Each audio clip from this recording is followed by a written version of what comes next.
بسم اللہ الرحمن الرحیم۔ الدعاء المسنون، گھر سے نکلتے وقت کی دعا۔ نمبر 1، بسم اللہ توکلت علی اللہ لا حول ولا قوة الا باللہ۔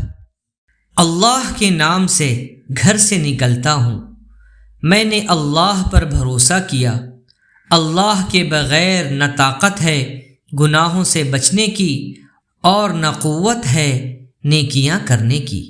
فضیلت، رسول اللہ صلی اللہ علیہ وسلم نے فرمایا، جو شخص گھر سے نکلتے وقت یہ دعا پڑھتا ہے تو فرشتے کے ذریعے اس سے کہا جاتا ہے، کفیت و وقیت، تیری کفایت کی گئی، یعنی تجھے مقاصد میں کامیابی ملے گی، اور دشمنوں کے شر اور فساد سے تیری حفاظت کی گئی اور شیطان اس سے دور ہو جاتا ہے۔